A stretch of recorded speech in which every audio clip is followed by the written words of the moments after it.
Assalamualaikum warahmatullahi wabarakatuh. Kami dari kelompok 4 akan mempresentasikan tugas besar kami tentang industri semen. Perkenalkan, saya Disi Almira Fibiro dengan NPM 23207. Perkenalkan, nama saya Jerry Marti Utomo dengan NPM 23193. Perkenalkan, saya Kartika dengan NPM 23177.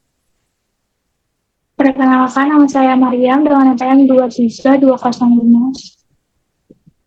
Perkenalkan, nama saya Kunsa Sabrina Mayasari dengan NPM 23215. Perkenalkan, nama saya Ken Abimanyu dengan NPM 23176.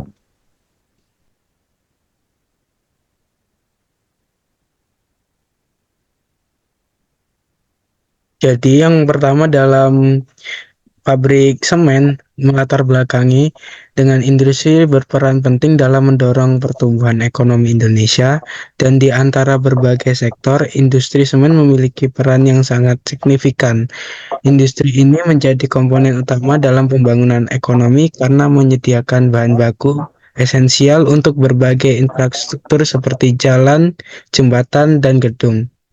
Peran industri semen tidak hanya terbatas pada produksi tetapi juga menjadi fondasi penting bagi perkembangan pembangunan. Salah satu aspek penting yang harus diperhatikan adalah upaya untuk menghasilkan material yang berkualitas tinggi sekaligus ramah lingkungan. Secara keseluruhan, industri semen tidak hanya berperan sebagai pemain ekonomi, tetapi juga sebagai pilar yang mendukung pertumbuhan perkembangan di Indonesia dengan menekankan kualitas dan keberlanjutan. Sektor ini berkontribusi secara strategis dalam mewujudkan visi pembangunan berkelanjutan nasional. Pertumbuhan industri semen di Indonesia terus meningkat seiring dengan tingginya pembangunan infrastruktur sebagai bahan struktur konstruksi utama. Semen memainkan peran kunci dalam proyek-proyek pembangunan seperti rumah, jalan, dan jembatan. Semen memiliki keunggulan sebagai bahan anorganik dengan tingkat stabilitas yang tinggi, di mana ketika bercampur dengan air, ia mengeras dan menjadi komponen penting dalam konstruksi. Salah satu varian yang paling banyak digunakan adalah semen Portland, yang sangat diandalkan karena sifatnya yang sesuai dengan berbagai aspek. Dalam proses produksi diperlukan perancangan yang optimal untuk menghasilkan sistem produksi yang efisien dan salah satu faktor kunci dalam perancangan tersebut adalah pemilihan alat yang tepat.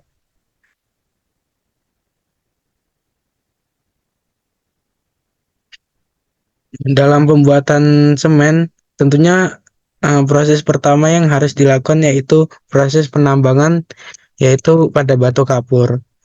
Yang pertama itu dilakukannya uh, penambangan batu kapur dimulai dengan stripping. Stripping dilakukan untuk mengelupasi lapisan tanah yang menutupi batuan kapur. Pengelupasan dilakukan kurang lebih sedalam 30 cm dengan menggunakan bulldozer. Kemudian tahap berikutnya yaitu pengeboran. Pengeboran dilakukan di titik-titik tertentu pada bantuan yang telah tersingkap dengan menggunakan kompresor rock drill. Pengeboran dilakukan dengan kedalaman 10 meter dan sudut kemiringan 20 derajat dari bidang vertikal. Kemudian tahap berikutnya adalah peledakan atau blasting. Ledakan dilakukan dengan memasukkan dynamite yang dihubungkan dengan detonator atau alat pemicu ledakan pada dasar lubang batuan yang telah dibor.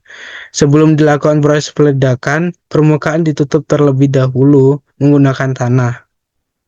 Kemudian tahap berikutnya setelah peledakan adalah pengecilan ukuran batuan atau breaking. Ukuran batuan hasil peledakan berupa batu kapur dan clay biasanya masih terlalu besar ukurannya, sehingga batuan dipecahkan dengan menggunakan rocker breaker agar mudah dalam proses pengangkutan. Setelah proses breaking, kemudian dilakukan proses pemuatan dan pengangkutan batuan yang telah hancur. Kemudian dimuat ke dalam drum track menggunakan wheel loader. Truk akan mengangkut batuan dari tempat penambangan ke tempat penghancuran atau crusher. Nah, setelah proses penambangan batu kapur, terdapat proses penghancuran dan pre-homogenizing bahan baku. Batu kapur berukuran maksimal 1200 kali 1200 mm dengan kadar air 18%. Hasil penambangan kemudian diangkat menggunakan bed conveyor menuju mesin penghancur untuk dikecilkan ukurannya. Mesin yang digunakan adalah gyratory crusher sebagai penghancur utama dan roll crusher sebagai penghancur sekunder. Kedua mesin ini memiliki fungsi yang sama, namun roll crusher digunakan untuk menghasilkan pecahan yang lebih halus dari primary crusher, dengan ukuran batu kapur yang dihasilkan berdiameter kurang dari 90 mm atau milimeter. Secara umum, cara kerja crusher adalah material dimasukkan melalui feeder, lalu material tersebut masuk ke dalam ruang penghancur atau crusher, di mana terjadi penyempitan ruang. Sementara material yang ukurannya sudah sesuai dengan desain crusher akan jatuh melalui saringan di bawah feeder dan langsung bercampur dengan produk crusher, lalu dikirim ke tahap berikutnya setelah melalui secondary crusher. Material diangkut menggunakan bed conveyor menuju tempat penyimpanan bahan baku atau raw material storage untuk proses pre-homogenizing. Dalam proses pre-homogenizing, komposisi kimia batu kapur dan tanah liat sangat bervariasi, sehingga diperlukan proses blending yang terdiri dari tahap stacking dan reclaiming. Tujuan dari blending atau pre-homogenizing adalah untuk menghomogenkan material agar kualitasnya menjadi seragam. Proses ini melalui beberapa tahap, dimulai dari stacking, yaitu metode penyimpanan material dalam bentuk tertentu sesuai dengan tujuannya. Kapasitas satu tumpukan material ini berkisar antara 40.000 hingga 45.000 ton. Selanjutnya, reclaiming adalah metode pengertian material untuk mengirim ke raw material bin. Setelah proses pre-homogenizing selesai, material tersebut diangkut menggunakan bed conveyor menuju feeder. Setiap feeder berisi batu kapur, tanah liat, pasir besi, dan pasir silika. Keempat bahan ini kemudian dikirim ke raw mill untuk dilakukan proses penggilingan. Kemudian penggilingan bahan baku. Keempat bahan baku dari feeder kemudian diangkut menggunakan belt conveyor menuju raw mill dengan komposisi batu kapur 80 hingga 82%, pasir silika 12 hingga 14%, tanah liat 6-8%, pasir besi 1-3%. Di dalam raw mill terjadi beberapa proses seperti grinding, drying, transportasi, dan pemisahan material campuran dari feeder dimasukkan melalui cerobong raw mill. Kemudian digiling oleh grinder untuk mengurangi ukuran partikel dari 700 mikrometer menjadi 9 mikrometer. Saat proses penggilingan, material juga dikeringkan hingga tingkat kelembapan 1% menggunakan udara panas yang dihasilkan dari klin. Udara panas ini dihembuskan ke dalam raw mill dari bagian bawah untuk mengeringkan sekaligus mendorong material menuju separator. Material kering yang terdorong oleh udara panas akan dihasilkan separator. Material yang sudah cukup halus akan menuju proses selanjutnya, sedangkan material yang masih kasar akan kembali digiling hingga mencapai kehalusan yang diinginkan. Hasil akhir dari raw mill merupakan material halus yang disebut raw melt. Material yang digiling kemudian dilanjutkan ke tahap homogenisasi. Material ini diangkut menggunakan chain conveyor dan bucket elevator menuju raw mill, silo, atau homogenizing silo. Selain berfungsi sebagai tempat penyimpanan, sementara silo ini juga digunakan untuk homogenisasi material. Prinsip homogenisasi adalah mencampurkan bahan baku dalam homogenisasi silo karena komposisi material yang belum sepenuhnya merata. Proses ini dilakukan dengan menghembuskan aliran udara yang dihasilkan oleh blower ke dalam silo. Proses homogenisasi pada dasarnya mirip dengan pre-homogenizing, hanya saja ukuran lebih kecil dan material sudah terdiri dari campuran 4 bahan baku. Pada pre-homogenizing, hanya batu kapur yang dihomogenkan. Sementara dalam homogenisasi, keempat bahan baku semen dicampur secara maksimal. Setelah proses ini selesai, material kemudian dialirkan ke tahap pembakaran atau burning. Untuk selanjutnya yaitu terdapat pembakaran, pendinginan, dan penyimpanan klinker. Proses pembakaran merupakan tahap di pabrik semen yang melibatkan reaksi kimia selain proses fisik. Tahap pertama dalam proses ini adalah preheating atau preheater. Setelah material diangkat dari blending silo, raw mill akan mengalami pemanasan awal di menara suspension preheater, di mana suspension preheater terdiri dari 4 hingga 6 tahap dengan menggunakan gas panas yang dihasilkan dari kiln. Preheater di sini berfungsi sebagai cyclone, di mana cyclone ini terdapat dua proses penting yaitu transfer panas dan pemisahan. Gas panas yang dialirkan dari bagian bawah siklon berfungsi untuk mengalirkan bahan baku hingga kandungan airnya kurang dari 1%. Material yang telah dikeringkan akan menjalani proses ini hingga 4-6 kali sebelum masuki tahap kalsinasi.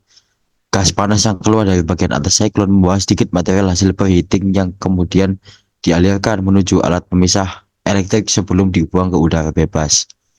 Secara keseluruhan, proses di preheater mencakup penguapan air permukaan, dehidrasi air hidrat pada tanah liat, dan sedikit kalsinasi.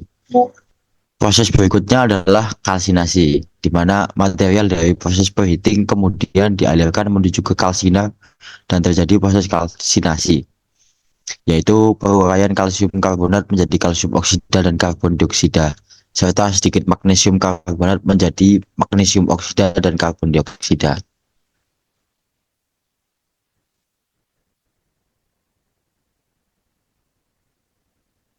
Reaksi kalsinasi bersifat endotermis, sehingga dapat disimpulkan bahwa memerlukan panas yang cukup tinggi. Kalsinasi terjadi pada suhu lebih dari 800 derajat Celcius pada tekanan 1 atmosfer. Dari kalsiner, material kemudian dialirkan menuju ke proses berikutnya, yaitu proses klinkerisasi yang terjadi pada rotary kiln. Rotary kiln merupakan jantung dari pabrik semen, di mana proses pembentukan klinker berlangsung. Material masuk dari kalsiner bersuhu sekitar 800 hingga 850 derajat Celcius, yang kemudian akan dipanaskan pada rotary kiln. Suhu klinkerisasi pada rotary kiln bisa mencapai sekitar 1450 derajat Celcius sehingga terbentuk fase liquid dari material-material yang dipanaskan. Hal ini meningkatkan laju reaksi oksida silika dan kapur yang dipromotori oksida besi dan alumina. Pada suhu sebesar ini diklaim terjadi reaksi-reaksi logam sehingga dihasilkan mineral-mineral seperti C3S, C2S, dan seperti berikut yang dapat dilihat pada slide ini.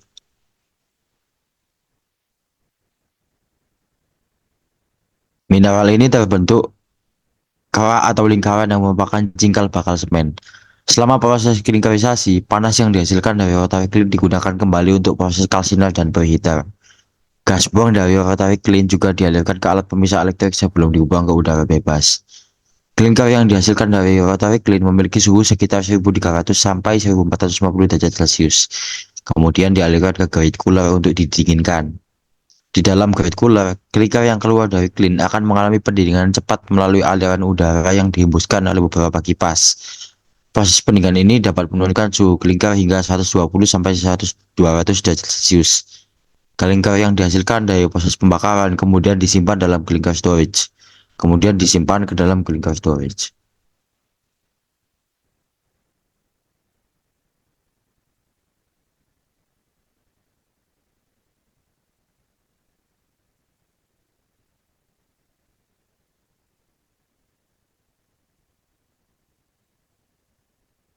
Dapat dilihat sesuai penjelasan yang saya paparkan tadi, dari tahap yang pertama yaitu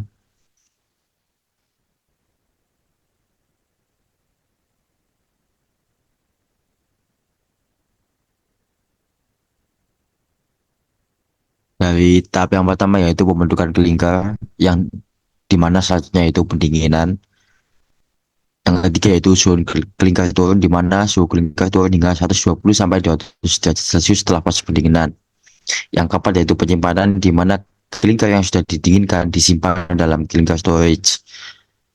Dan yang terakhir yaitu penggunaan ulang gas buang, di mana gas buang dari rotary kiln digunakan kembali untuk proses kalsiner dan preheater, di mana gas buang juga dialirkan ke alat pemisah elektrik sebelum dibuang. Prosesnya itu penggilingan akhir. Klinker dari penyimpanan klinker kemudian dimasukkan ke dalam feeder.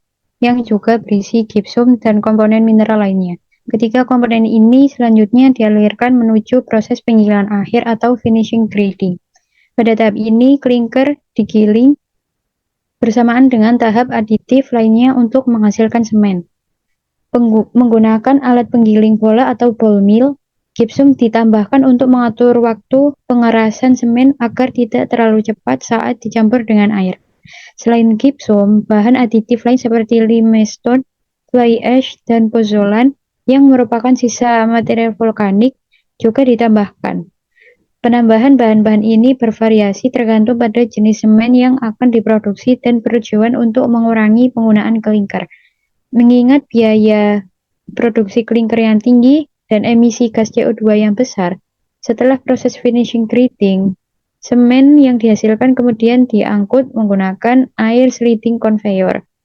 Lalu diangkat menggunakan bucket elevator dan diangkat dengan vibrating screen untuk memastikan ukuran partikel semen seragam. Hasil dari pengayaan ini kemudian ditransportasikan menggunakan air sliding conveyor dan disimpan dalam semen silo.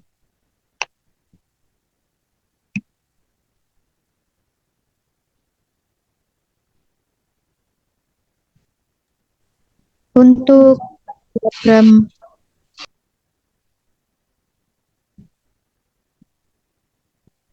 diagram alir proses pembuatan semen yaitu penambangan, kemudian penghancuran, dan material berukuran kurang dari 90 mm. Kemudian prehomogenisasi,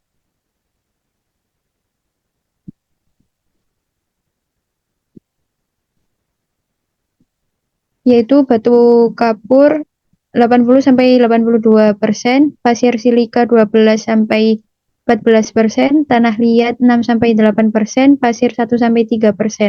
Kemudian penggilingan. Kemudian tahap selanjutnya yaitu material berukuran 9 mikrometer dan homogenisasi.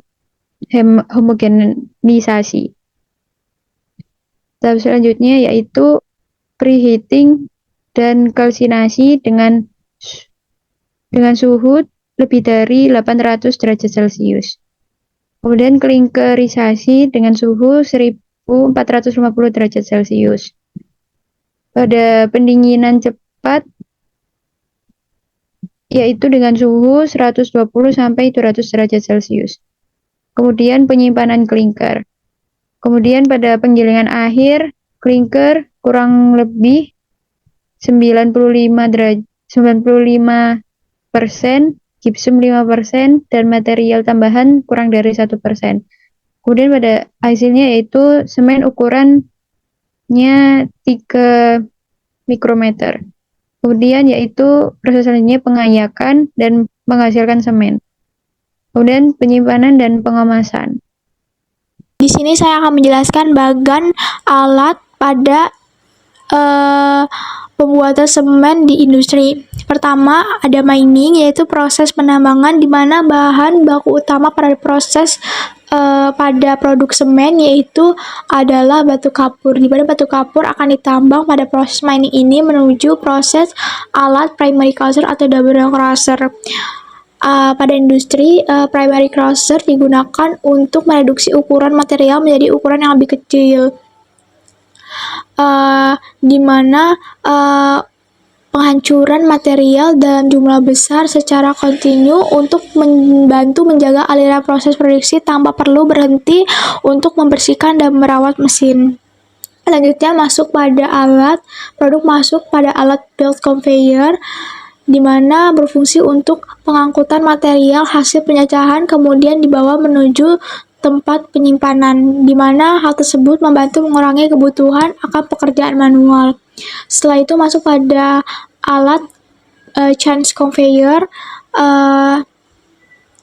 Change conveyor ini memproses pembuatan semen yang melibatkan suhu yang tinggi, terutama pada tahap pembakaran klinker.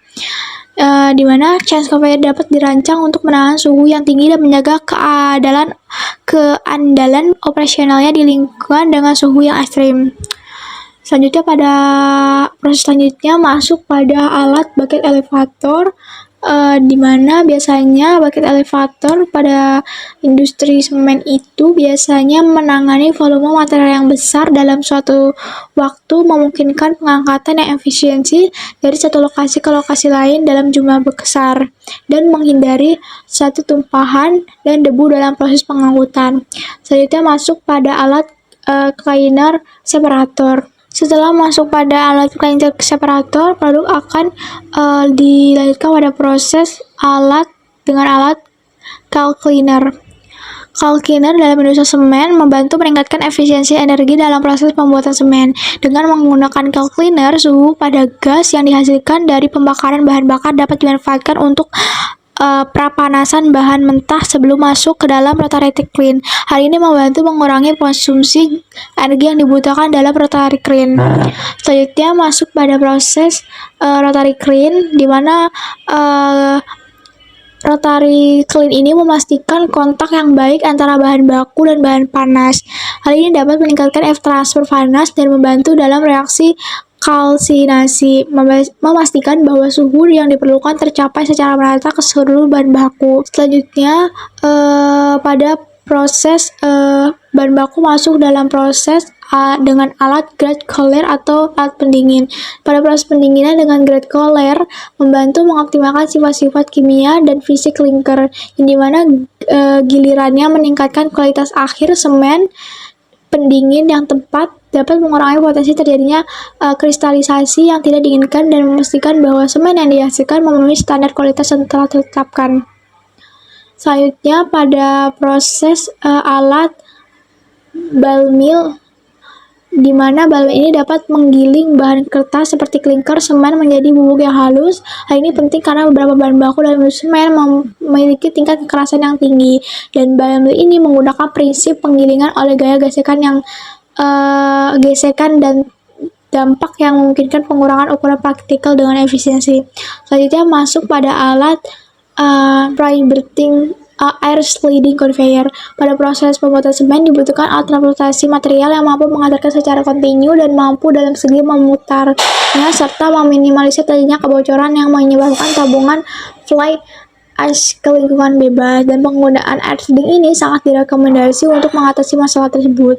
Selanjutnya pada proses vibrating screen, alat yang memungkinkan untuk memisahkan fraksi berdasarkan ukuran partikel, di mana pemisahan ini dapat membantu dalam mengoptimalkan komposisi bahan baku dan memastikan bahwa fraksi yang diinginkan digunakan dalam proses selanjutnya. Dan setelah pada proses vibrating screen, produk akan masuk pada rotary packing atau pada proses pengemasan produk, dan tahap terakhir yaitu produk jadi siap untuk dipasarkan.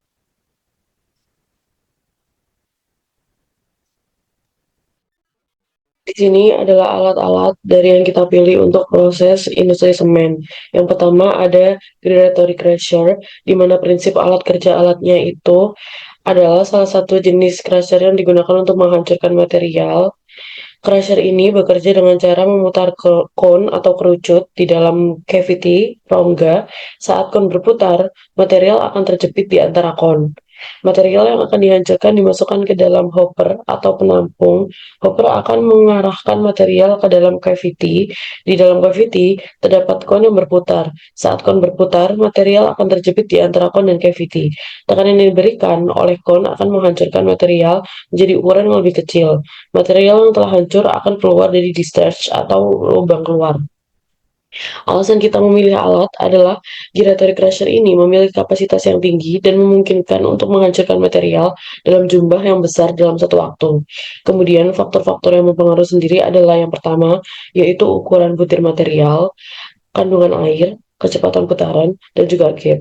Kelebihan dari gyratory crusher adalah kapasitas tinggi, pemilihan alternatif mudah, dan juga pemisahan bahan. Kemudian kekurangannya adalah biaya awal yang tinggi, konsumsi energi yang tinggi, dan perawatan pemeliharaan yang rutin. Ada roll crusher. Prinsip kerja dari roll crusher sendiri adalah digunakan untuk menghancurkan material crusher yang dikerjakan dengan cara menggilas material di antara dua roll atau silinder yang berputar berlawanan arah. Material yang akan dihancurkan dimasukkan ke dalam feed hopper atau penampung. Feed hopper akan mengarahkan material ke dalam roll crusher. Di dalam roll crusher terdapat dua roll yang berputar berlawanan arah. Roll dapat memiliki permukaan yang halus atau bergerigi, tergantung pada material yang akan dihancurkan.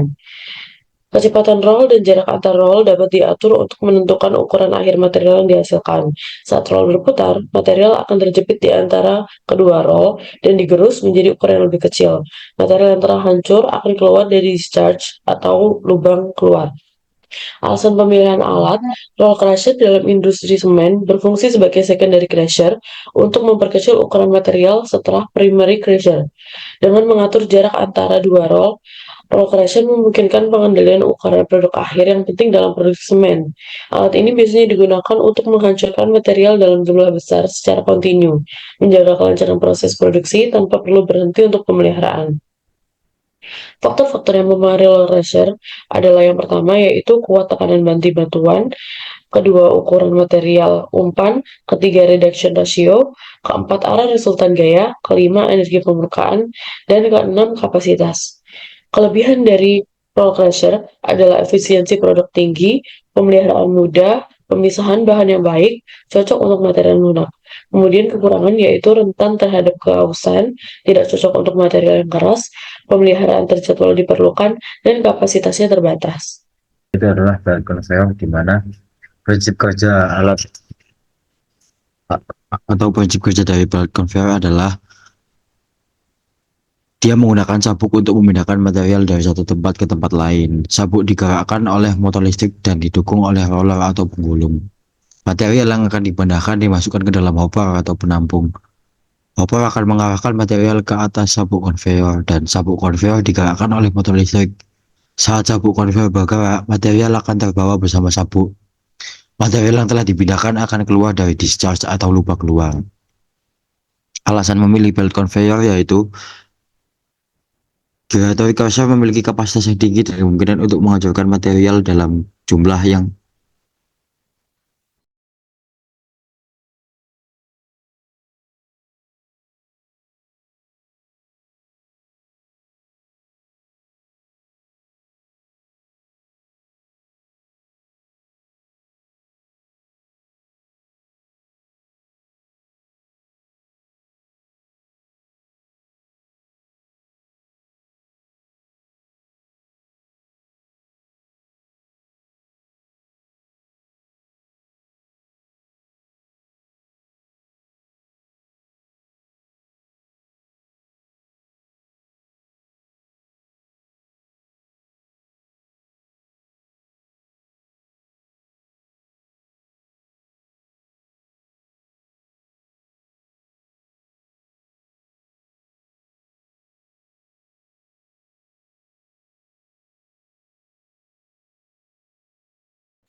belt conveyor memiliki kapasitas yang tinggi dan memungkinkan untuk menghancurkan material dalam jumlah yang besar dalam satu waktu. Lalu untuk faktor-faktor yang mempengaruhi dari belt conveyor itu sendiri yaitu luas permukaan material pada belt, di mana luas permukaan material pada belt conveyor sangat dipengaruhi oleh material angkut yang dibawa, baik jenis, ukuran, densitas maupun koefisien geseknya. Yang kedua yaitu proses pengumpalan pada feeder, di mana semakin besar produksi pengumpalan pada feeder, maka semakin besar pula produksi angkut dari belt conveyor. Apabila proses pengumpalan tidak maksimal, maka produksi dari belt conveyor pun akan berkurang. Yang ketiga yaitu conveyor, di mana banyak hal yang dapat menyebabkan losses pada belt conveyor seperti memuainya belt akibat terlalu panas, dan juga kondisi belt yang basah dapat menyebabkan material lengket pada belt. Kelebihan dari belt conveyor itu sendiri yaitu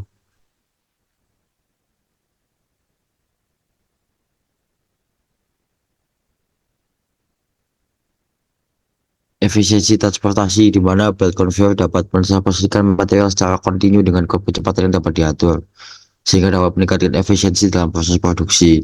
Yang kedua yaitu biaya operasional rendah, di mana dalam jangka panjang biaya operasional belt conveyor cenderung lebih rendah dibandingkan dengan penggunaan kendaraan bermotor atau sistem transportasi lainnya. Yang ketiga yaitu kapasitas besar, di mana belt conveyor dapat dirancang untuk menangani volume material yang besar, sehingga membuatnya cocok untuk industri seperti semen yang menghasilkan material dalam jumlah besar. Kekurangan dari belt conveyor yaitu perawatan dan kerusakan belt, di mana belt conveyor memerlukan perawatan reguler dan belt itu sendiri dapat mengalami kerusakan akibat gesekan, bahan berat, atau kondisi lingkungan tertentu. Yang kedua yaitu penggunaan energi, di mana dalam beberapa kasus penggunaan energi untuk mengoperasikan belt conveyor dapat cukup tinggi, terutama jika tidak dioptimalkan dengan baik. Yang ketiga yaitu perawatan dan pemeliharaannya harus rutin, sehingga memerlukan biaya yang sangat tinggi untuk perawatan dari belt conveyor. Yaitu raw mill, di mana prinsip kerja alat dari raw mill ini berfungsi sebagai menggiling bahan baku semen seperti batu kapur, tanah liat, dan pasir kuarsa menjadi bubuk halus. Yang pertama yaitu bahan yang dimasukkan ke dalam hopper akan mengarahkan ke dalam raw mill, di mana di dalam ini media penggiling berputar dan menjepit bahan baku di antara media penggiling dan dinding drum. Hal ini dapat menghancurkan bahan baku atau feed menjadi ukuran lebih kecil, sehingga bubuk halus yang dihasilkan keluar melalui discharge. Alasan memilih raw mill yaitu raw mill dapat dirancang untuk berintegrasi dengan baik dengan sistem-sistem seperti clean dan sistem penggilingan akhir. Hal ini dapat meningkatkan efisiensi dan keterkaitan antar proses, di mana efisiensi raw mill dipengaruhi oleh integrasi dengan clean yang berkaitan dengan besarnya volume gas panas yang masuk ke raw mill, di mana semakin besar volume gas panas, maka akan semakin besar efisiensi heat loss pada raw mill.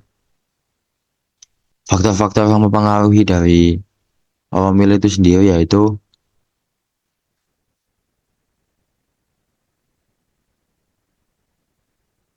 yang pertama itu heat loss, di mana efisiensi thermal berbanding terbalik dengan heat loss. Hal ini di mana semakin besar heat loss, maka semakin kecil efisiensi thermal atau raw mill, dan begitu pun sebaliknya. Semakin kecil heat loss, maka semakin besar efisiensi thermal atau raw mill. Yang kedua yaitu kadar air, di mana dalam proses pengeringan, raw mill dapat mengeringkan material yang mempunyai kandungan air. Kadar air maksimum diizinkan sebesar 100%. Hal ini penting untuk mengantisipasi kemungkinan hambatan dalam transportasi data dan untuk meningkatkan efisiensi thermal. Yang ketiga yaitu kebocoran dinding. Untuk mencegah terjadinya kebocoran pada dinding vertikal raw mill dengan cara tutup atau dilas menggunakan plat baja, sehingga udara dingin dari luar tidak masuk ke dalam alat. Dengan cara ini, maka efisiensi alat dapat ditingkatkan serta kinerja alat lebih optimal. Untuk kelebihan yang pertama yaitu penggilingan yang efisien. Lalu kontrol proses,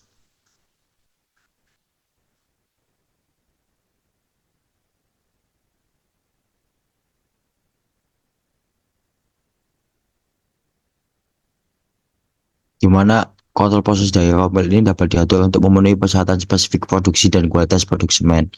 Yang ketiga yaitu penggunaan energi yang optimal. Beberapa jenis raw mill dirancang untuk menggunakan energi dengan efisien yang dapat membantu mengurangi biaya operasional. Yang keempat yaitu fleksibilitas bahan baku, di mana raw mill dapat menangani berbagai jenis bahan baku, sehingga memberikan fleksibilitas produksi dalam menghadapi perubahan sumber bahan baku. Yang kelima yaitu kapasitas besar, di mana raw mill memiliki kapasitas besar yang memungkinkan pabrik semen untuk menggiling jumlah bahan baku yang signifikan dalam satu waktu. Kekurangan dari raw mill ini ada 5, yaitu yang pertama abu dan debu, di mana proses penggilingan dapat menghasilkan debu dan abu yang perlu dikelola dengan baik untuk menjaga keamanan dan kesehatan lingkungan kerja. Yang kedua itu perawatan dan pemeliharaan, di mana raw mill memerlukan perawatan dan pemeliharaan rutin, termasuk penggantian liner dan bagian-bagian yang aus, sehingga memerlukan investasi dan biaya yang tinggi. Yang ketiga yaitu investasi awal tinggi. Yang keempat yaitu keausan dan korosi dari alat raw mill itu sendiri. Dan yang kelima penggunaan energinya yang besar. Ada alat chain conveyor.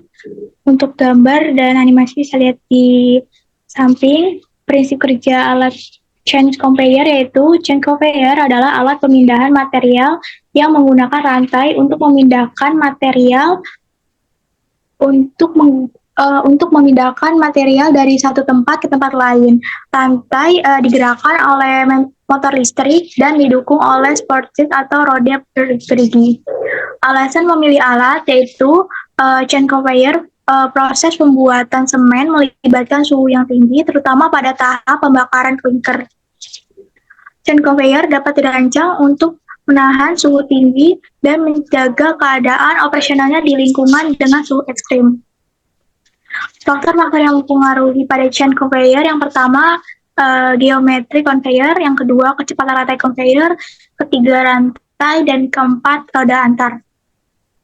Untuk kelebihan, yang pertama tahan terhadap beban berat, yang kedua fleksibilitas dalam desain, yang ketiga daya tahan yang tinggi, yang keempat cocok untuk lingkungan yang kasar, dan yang terakhir mudah dikendalikan.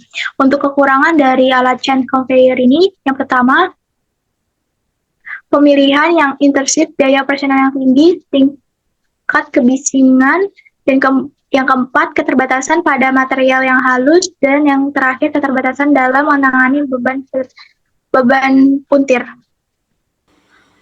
Pada prinsip kerja bakat elevator, yaitu bakat elevator adalah alat pemindahan bahan yang menyangkut material curah seperti serbuk, butiran kecil, dan bongkahan menggunakan sabuk atau rantai dengan lintasan pemindahan secara vertikal atau miring. Selanjutnya ada alasan pemilihan dari alat bakat elevator. Bakat elevator menangani volume besar material secara efisiensi, mengangkut dari satu lokasi ke lokasi lain tanpa tumpahan dan debu, karena ini penting dalam industri semen, di mana kebersihan dan keselamatan kerja menjadi prioritas utama. Faktor-faktor yang mempengaruhi pada alat bakat elevator yaitu suhu. Apabila material yang diangkut bersuhu tinggi lebih dari 150 derajat, bakat akan mengalami pemuaian panjang sehingga kekuatan dan dayanya menurun. Selanjutnya faktor yang kedua yaitu jenis material. Jika material yang diangkut berupa serbuk, maka akan kemungkinan serbuk halus masuk ke dalam sisi permukaan pulai penggerak sehingga dapat terjadinya slip atau pulai. Untuk kelebihan dari alat bakat elevator sendiri yaitu yang pertama transportasi vertikalnya efisien, yang kedua kapasitasnya tinggi, ketiga fleksibilitas dalam desain, yang keempat pengendalian yang mudah, dan yang terakhir pemeliharaan yang relatif mudah. Selanjutnya ada kekurangan pada alat bakat elevator sendiri, yang pertama debu dan kontaminasi, yang kedua keterbatasan pada material yang halus, yang ketiga kebisingan, keempat biaya investasi awal tinggi, dan yang kelima perawatan rantai. Selanjutnya ada heater cyclone, di mana prinsip kerja dari alat cyclone separator digunakan untuk memisahkan partikel padat dari aliran gas atau cair dengan memanfaatkan perbedaan massa jenis dan gaya sentrifugal. Campuran gas dan partikel masuk dengan kecepatan tinggi dalam silinder berbentuk kerucut, di mana aliran gas berputar dalam pola spiral. Gaya sentrifugal mendorong partikel padat dengan massa lebih tinggi ke dinding luar kerucut, lalu partikel jatuh ke bawah dan keluar dari bagian bawah separator. Gas yang lebih bersih bergerak ke atas dan keluar dari bagian atas. Alasan memilih alat heater cyclone digunakan untuk memanaskan bahan baku. Pemanasan ini penting untuk merubah sifat fisik dan kimia bahan baku sehingga dapat menghasilkan klinker semen dengan kualitas yang diinginkan. Heater cyclone ini mencapai suhu yang diperlukan untuk proses kalsinasi, yang pada gilirannya mempengaruhi kualitas akhir produk. Heater cyclone membantu dalam mengurangi kadar air dalam bahan baku, sehingga mempermudah proses kalsinasi dan membantu menghasilkan klinker yang baik. Faktor-faktor yang mempengaruhi, yang pertama yaitu ukuran densitas, ukuran partikel, kemudian ukuran alat, kecepatan masuk gas buang, dan kekasaran dinding separator. Kemudian, kelebihannya yaitu efisiensinya tinggi, peningkatan kapasitas clean, peningkatan kualitas clinker, pengurangan emisi gas rumah kaca, dan penurunan konsumsi bahan bakar. Lalu kekurangannya yaitu investasi awal yang tinggi, pemeliharaan, penggunaan bahan bakar tambahan, risiko kontaminasi material, dan pengaruh cuaca. Lalu ada calciner. Prinsip kerja dari calciner ini adalah bagian dari preheater pada rotary kiln modern yang berperan memecah CaCO3 menjadi CaO dan CaO2 dalam proses kalsinasi. Alat ini meningkatkan efisiensi kiln dengan membantu penguraian karbonat sebelum masuk ke kiln, sehingga meningkatkan derajat kalsinasi dan efisiensi produksi semen. Alasan memilih alat calciner meningkatkan efisiensi energi dalam industri semen dengan memanfaatkan gas panas untuk pra-pemanasan bahan mentah sehingga mengurangi konsumsi energi di rotary kiln. Faktor-faktor yang mempengaruhi yaitu ukuran kalsinasi, densitas partikel, dan juga temperatur partikel. Kelebihan dari kalsiner sendiri adalah efisiensi yang energi, penurunan gas emisi kaca, dan peningkatan kapasitas clean. Lalu kekurangannya yaitu investasi awal yang tinggi, pengaruh kaca, penggunaan bahan bakar tambahan, dan pemeliharaan yang diperlukan harus tepat waktu.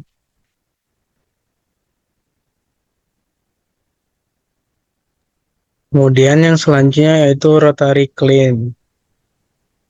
Rotary kiln. Jadi rotary kiln ini memiliki prinsip kerja alat yang dimana alat processing yang digunakan untuk memanaskan bahan hingga 1000 hingga 1350 derajat Celcius, biasanya dengan batu bara sebagai bahan bakar.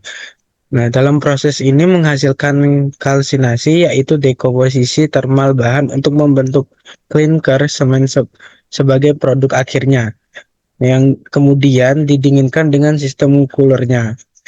Nah, kenapa dalam pabrik semen memilih rotary kiln? Alasannya memilih alat ini karena rotasi kiln memastikan kontak optimal antara bahan baku dan panas, meningkatkan transfer panas dan reaksi kalsinasi secara merata. Rotasi kiln ini juga dapat terintegrasi dengan sistem lain, memanfaatkan panas pembakaran untuk memanaskan udara di grate cooler, sehingga mengurangi kebutuhan energi tambahan. Nah, selain itu, terdapat juga faktor-faktor yang mempengaruhi. Yang pertama ada putaran clean, kemudian temperatur, dan waktu pemanasan. Kemudian terdapat kelebihan dan juga kekurangan. Yang pertama, kelebihannya ada efisiensi yang tinggi, kapasitas yang besar, fleksibilitas proses, kemudian proses kontrol yang baik, dan pengurangan bahan bakar. Nah, terdapat juga kekurangannya, yaitu yang pertama biaya investasi yang tinggi, kemudian pemeliharaan rutin yang diperlukan, kemudian ada pengaruh kualitas bahan baku, kemudian kendali polusi udara, dan penggunaan bahan bakar yang cukup tinggi. Kemudian di sini ada grate cooler yang memiliki prinsip dasar, yaitu klinker yang telah diproses hingga dipanaskan pada rotary kiln dengan suhu sekitar kurang lebih 1800 derajat Celcius, kemudian didinginkan dari suhu kurang lebih 1450 derajat Celcius menjadi kurang lebih 90 hingga 100 derajat Celcius menggunakan grate cooler. Pendinginan dilakukan dengan udara dari fan yang dialirkan melalui celah-celah grate. Kemudian udara pendinginan ini digunakan kembali di kiln sebagai udara sekunder atau dialirkan ke calciner, wall mills, dan dryers dengan sisa udara dibuang ke atmosfer. Kemudian kenapa kepada pabrik semen memilih alat grate cooler? Karena membantu mengoptimalkan sifat kimia dan fisika dari klinker, kemudian meningkatkan kualitas semen. Pendinginan yang tepat mencegah kristalisasi yang tidak diinginkan dan memastikan standar kualitas. Desainnya mendukung efisiensi panas dengan memanfaatkan udara panas untuk memanaskan bahan mentah di kiln, sehingga mengurangi konsumsi energi dan meningkatkan efisiensi produk. Terdapat juga faktor-faktor yang mempengaruhi dari alat ini, yaitu false air dan speed grade. Terdapat kelebihan dan kekurangan. Kelebihannya sendiri dari alat grate cooler yaitu pendinginan yang efisien, rekuperasi panas, pemeliharaan sederhana, stabilitas operasional, dan pengurangan panas yang tidak berguna. Kemudian ada kekurangan dari grate cooler, yaitu keausan dan abrasi. Keausan di sini maksudnya yaitu kerusakan, kemudian emisi debu, pemakaian energi, pengaruh kualitas klinker, dan biaya investasi yang cukup tinggi. Kemudian alat selanjutnya yaitu ball mill. Prinsip kerja alat ball mill yaitu untuk menghancurkan klinker bahan batu semen melalui tumbukan dan gesekan antar bola baja dan material yang berfungsi dalam penggilingan dan pencampuran klinker serta gipsum untuk menghasilkan semen dengan kehalusan yang diinginkan. Untuk alasan pemilihan alat, ball mill itu untuk menggiling bahan keras seperti klinker semen menjadi pupuk halus dan penting dalam industri semen. Metode ini memanfaatkan gaya gesek dan dampak untuk mengurangi ukuran partikel secara efisiensi. Faktor-faktor yang mempengaruhi di antaranya yaitu ukuran maksimum material yang akan digiling, yang kedua kehalusan produk, yang ketiga diameter dan panjang mill, yang keempat grindability dan struktur material dan umpan material, yang kelima yaitu sistem mill. Untuk kelebihannya pada alat ball mill yaitu penggilingan efisien, kapasitasnya tinggi, fleksibilitas dalam desain, pemantauan dan kontrol mudah. Dan yang terakhir yaitu dapat digunakan untuk penggilingan kering dan basah. Kekurangannya diantaranya yaitu konsumsi energi yang tinggi, keausan dan perawatan, emisi debu, yang keempat pengaruh komposisi produk, yang kelima kecepatan dan kondisi operasional, yang keenam tidak cocok untuk beberapa bahan. Lalu yang selanjutnya ada air sliding conveyor. Untuk prinsip kerja alatnya yaitu air sliding conveyor termasuk sistem transportasi bahan padat dalam bentuk bubuk atau serbuk menggunakan aliran udara sebagai media utamanya. Prinsip kerjanya didasarkan dalam penggunaan tekanan udara yang diatur secara tepat untuk membawa dan menggunakan bahan padat melalui saluran tertutup yang terbuat dari material yang tahan terhadap aus dan tahan panas. Lalu saat digunakan, udara dikompresi dan diinjeksikan ke saluran dengan kecepatan dan tekanan tertentu. Tekanan udara yang cukup tinggi dan aliran yang terkontrol ini menciptakan lapisan udara di antara saluran dan material bahan padatnya. Lapisan udara ini mengurangi gesekan antara material dan dinding saluran, sehingga memungkinkan bahan padat untuk meluncur melalui saluran dengan sangat sedikit gesekan. Bahan padat seperti semen, abu terbang, atau material serbuk yang lainnya dimasukkan ke saluran air sliding conveyor ini, dan udara dapat dialirkan membawa material tersebut melalui saluran menuju tujuan akhirnya.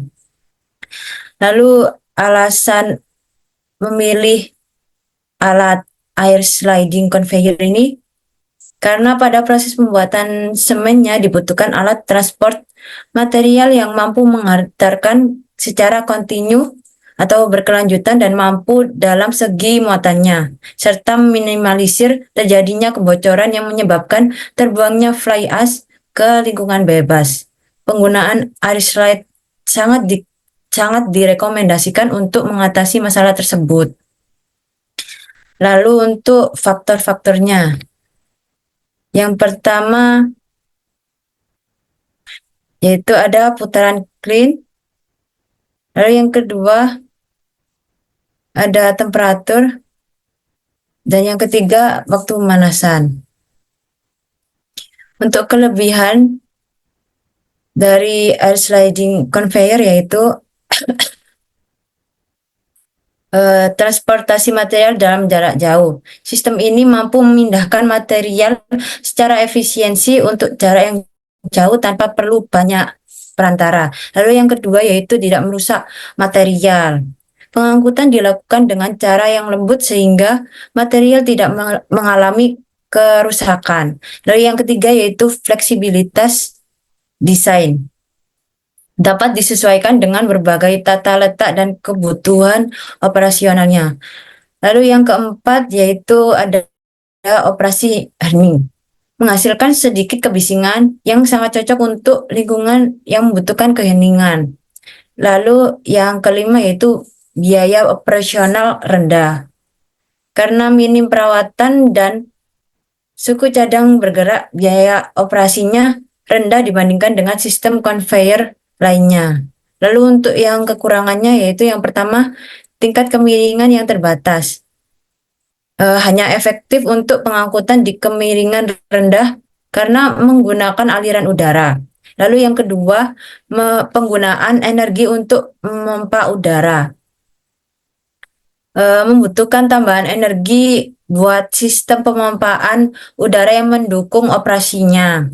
Lalu yang ketiga, kontrol pemompaan yang dibutuhkan. Membutuhkan pengendalian yang cermat pada sistem pemompaan agar berjalan optimal.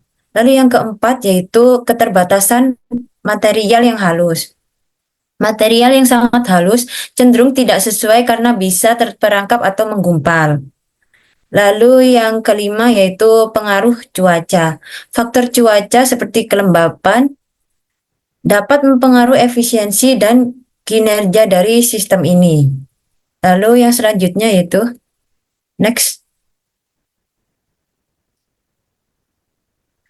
vibrating screen.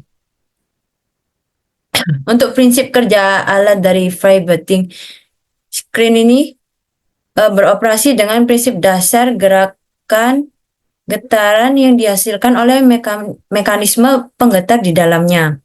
Saat material dimasukkan ke dalamnya, gerakan getaran yang diterapkan pada layar memungkinkan partikel-partikel kecil untuk melewati celah-celah di layar, sementara partikel yang lebih besar tetap di atas layar dengan ukuran celah yang dapat disesuaikan. Vibrating screen memisahkan material menjadi fraksi-fraksi berbeda berdasarkan ukuran partikelnya. Ini memungkinkan pemisahan material secara tepat dan sesuai dengan kebutuhan industri, seperti penyaringan bahan mentah dalam pertambangan atau klasifikasi produk dalam industri makanan dan farmasi. Prinsip kerjanya yang efisien dalam memisahkan partikel berdasarkan ukuran membuatnya menjadi alat yang sangat berguna dan luas penggunaannya di berbagai bidang industri. Lalu untuk alasan pemilihan alatnya yaitu alat ini memungkinkan pemisahan fraksi berdasarkan ukuran partikel. Pemisahan ini bisa membantu dalam mengoptimalkan komposisi bahan baku dan memastikan bahwa fraksi yang diinginkan digunakan dalam proses selanjutnya. Lalu untuk faktor-faktornya yang mempengaruhi yaitu yang pertama ukuran bahan ayakan atau diameter kawat ayakan ini merupakan salah satu yang berpengaruh pada proses screening karena semakin besar diameter dari lubang bukaan maka akan semakin banyak material yang akan lolos melewati screen. Lalu yang kedua yaitu ukuran relatif partikel berpengaruh pada diameter dan panjang yang sama serta berpengaruh pada kecepatan sehingga kesempatan material untuk lolos itu berada pada bentuk material yang berbeda, yaitu dengan melintang dan membujur. Lalu yang ketiga yaitu ada pantulan material. Pantulan material dipengaruhi pada pantulan material ini. Pada saat material jatuh ke screen, maka material akan membentur kisi-kisi screen sehingga material akan terpental ke atas dan material akan jatuh pada posisi yang tidak teratur. Lalu yang keempat yaitu ada pengaruh dari kandungan air. Apabila material memiliki kandungan air yang melebihi batas maksimal, maka akan sangat membantu proses screening namun akan menyebabkan terjadinya penyumbatan material pada screennya. Untuk kelebihan dari vibrating screen ini yaitu yang pertama ada pemisahan efisien. Memungkinkan pemisahan material berdasarkan ukuran dengan akurasi yang tinggi. Lalu yang kedua yaitu kapasitas besar. Mampu menangani volume material yang besar dalam waktu yang singkat. Lalu yang ketiga yaitu ada fleksibilitas pemilahan. Dapat digunakan untuk berbagai ukuran partikel sesuai dengan kebutuhannya. Lalu yang keempat yaitu dapat digunakan untuk bahan yang berbeda. Cocok untuk berbagai jenis material, baik kering maupun basah. Lalu yang kelima yaitu tidak memerlukan media pemisahan tambahan. Pemisahan dilakukan hanya dengan getaran tanpa memerlukan bahan tambahan seperti air atau bahan kimia. Untuk kekurangan dari vibrating screen ini yaitu yang pertama ada abu dan debu. Vibrating screen bisa menghasilkan debu dalam jumlah besar, terutama saat memproses material kering. Lalu yang kedua itu yaitu ada perawatan rutin, memerlukan perawatan secara berkala untuk menjaga performa dan mencegah kerusakan. Lalu yang ketiga yaitu ada keterbatasan ukuran partikel yang dapat diproses. Alat ini hanya efektif untuk partikel dalam rentang ukuran tertentu. Lalu yang keempat yaitu ada keausan dan kerusakan. Komponen seperti layar dan pegas rentan mengalami keausan terutama dengan penggunaan intensif. Lalu yang kelima yaitu pengaruh cuaca. Kondisi cuaca seperti hujan atau kelembapan tinggi dapat mempengaruhi efisiensi terutama untuk material basah.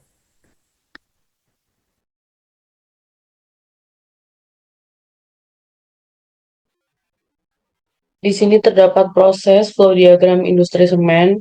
Yang pertama ada quarrying atau penambangan, di mana bahan baku utama seperti batu kapur dan tanah liat diambil dari tambang dan diangkut ke area pabrik.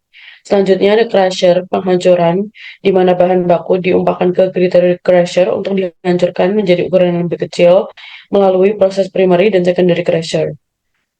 Lalu ada raw material storage atau pre-homogenizing, di mana bahan yang sudah dihancurkan kemudian disimpan di area penyimpanan silo untuk menjalani proses homogenisasi guna memastikan kualitas yang konsisten.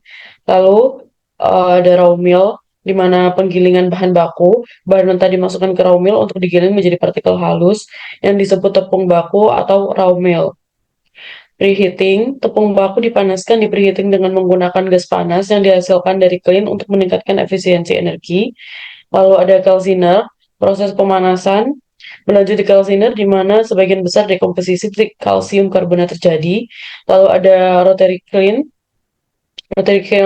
di mana tepung baku kemudian masuk ke dalam rotary kiln untuk proses pembakaran dan menghasilkan clinker. Suhu dalam kiln sangat tinggi mencapai 1450 derajat Celcius. Lalu clinker cooler, di mana terjadi pendinginan, clinker yang keluar dari kiln didinginkan menggunakan grate cooler untuk mengurangi suhu secara cepat dan efisien. Lalu di clinker storage, clinker yang sudah didinginkan disimpan di silo clinker untuk proses selanjutnya. Kemudian, gypsum komponen gypsum dan bahan tambahan lainnya dicampurkan untuk menghasilkan semen yang sesuai dengan spesifikasi yang diinginkan. Proses penggilingan akhir dilakukan di cement mill untuk mengubah clinker dari bahan tambahan menjadi semen halus. Kemudian semen yang sudah digiling sehari digunakan menggunakan vibrating screen untuk memastikan kualitas partikel. Lalu, setelah proses penyaringan, semen diangkut ke silo menggunakan air sliding conveyor, dan semen disimpan dalam silo besar sebelum dikemas atau di cabin silo. Kemudian, akhirnya semen dikemas dan dalam bentuk kantong atau diangkut secara bulk untuk didistribusikan ke pasar dengan proses packaging atau bulk.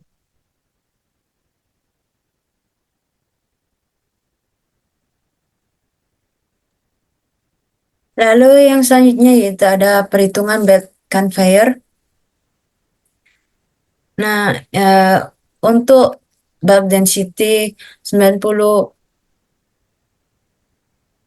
lb per cuff terindikasi bahwasanya jenis material tersebut itu semen clinker dengan kapasitas 420 ton per jam. Lalu untuk jarak lintasannya yaitu 1100 feet. Lalu untuk kemiringan yang rekomendasi sudut kemiringan maksimumnya yaitu rentangnya kan 18 hingga 20. Untuk kemiringannya kami memilih kemiringan 20 derajat. Nah, bulk density 90 feet per cuff tergolong dalam jenis material semen clinker yang didapatkan rekomendasi sudut kemiringan maksimal 18 sampai 20 derajat. Next.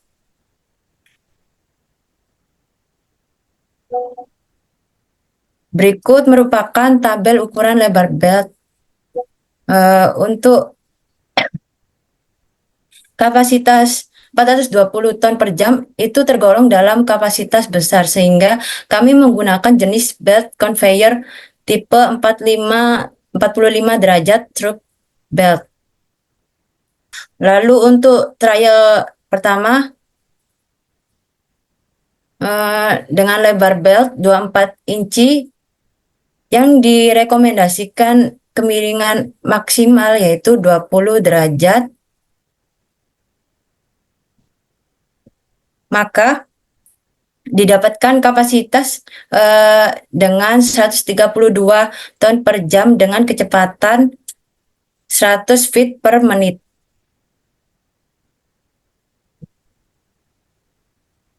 Lalu yang selanjutnya yaitu ada penentuan kecepatan belt dengan kapasitas 420 ton per jam.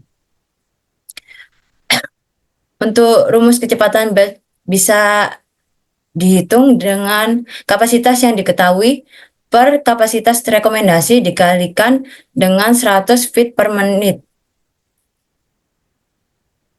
Nah, lalu untuk pada tabel dengan lebar belt 24 inci untuk jenis material semen kringkel itu diasumsikan limestone karena material dari semen kringkel itu berbentuk bongkahan yang diperoleh kecepatan maksimum rekomendasi yaitu 350 feet per menit.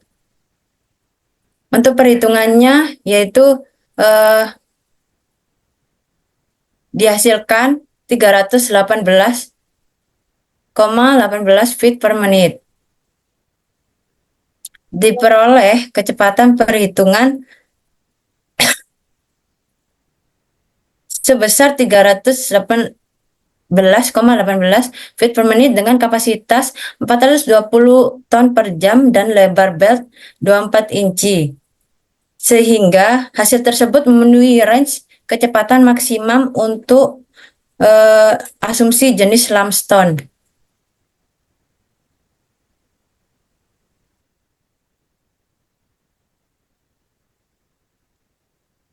Lalu yang selanjutnya yaitu ada perhitungan belt conveyor dengan menentukan panjang lintasan belt dengan kapasitas 420 ton per jam. Yang bisa dihitung dengan menggunakan rumus panjang lintasan belt dibagi dengan cos sudut kemiringan yang diasumsikan yaitu 20 derajat. Berarti 1100 feet per cos 20 derajat. Lalu hasilnya yaitu 1170,59 feet yang dibulatkan menjadi 1171 feet. Jadi untuk panjang belt conveyor ini adalah 1171 feet. Untuk ketinggian conveyor yaitu 1100 feet dikali dengan tan 20 derajat sehingga dihasilkan 400,36 feet. Jadi untuk ketinggian belt conveyor dari datum adalah 400,36 feet. Lalu yang selanjutnya yaitu ada perhitungan daya yang dibutuhkan untuk menggerakkan motor belt conveyor. Untuk daya horizontalnya itu didapatkan dari 0,4 ditambah dengan lebar dapat dari L per 300 dikalikan dengan W per 100 yang didapatkan dengan hasil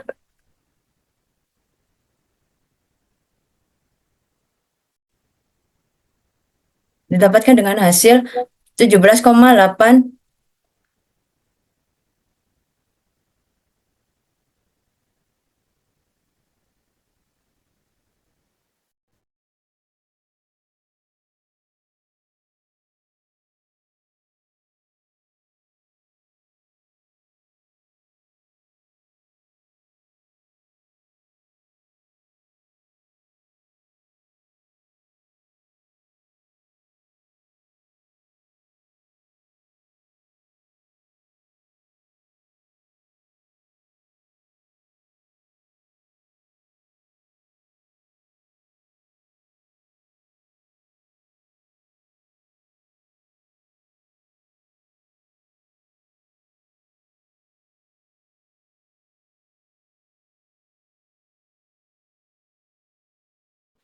Jadi di sini untuk hasil dari PI horizontal yaitu 17,08 HP. Kemudian untuk P vertikalnya didapatkan hasil 168,15 hour per HP. Kemudian yang P emphatic itu didapatkan hasil 9,2 HP, dan dari perhitungan P total sama dengan P horizontal ditambah P vertikal ditambah P grafik didapatkan hasil P total yaitu 193,43 HP. Lalu yang selanjutnya yaitu ada perhitungan pivoting screen. Berikut merupakan hasil analisis dari Ayakan yang didapatkan dari tabel tersebut. Sehingga didapatkan grafik hubungan rata-rata ukuran partikel versus fraksi massa. Berdasarkan grafik, hubungan antara rata-rata ukuran partikel dengan fraksi massa tidak sepenuhnya berbanding lurus atau berbanding terbalik secara konsisten. Polanya lebih menyerupai hubungan non-linear atau parabola. Jadi, grafik tersebut menunjukkan hubungan fraksi massa naik dan turun seiring perubahan ukuran partikel, dengan puncak fraksi massa di sekitar ukuran partikel 0,542 mikrometer. Lalu, next. Lalu untuk penentuan diameter partikel didapatkan diameter Ayakan, berat bahan tertahan, fraksi bahan tertahan, berat bahan tertahan, persen tertahan, berat bahan lolos, dan persentase lolos yang dilampirkan pada tabel berikut, sehingga didapatkan grafik untuk penentuan diameter partikel Ayakan dalam satuan inci versus fraksi bahan tertahan. Grafik tersebut menunjukkan hubungan berbanding terbalik antara diameter Ayakan dan fraksi bahan tertahan. Semakin besar diameter Ayakan, maka semakin kecil fraksi bahan yang tertahan.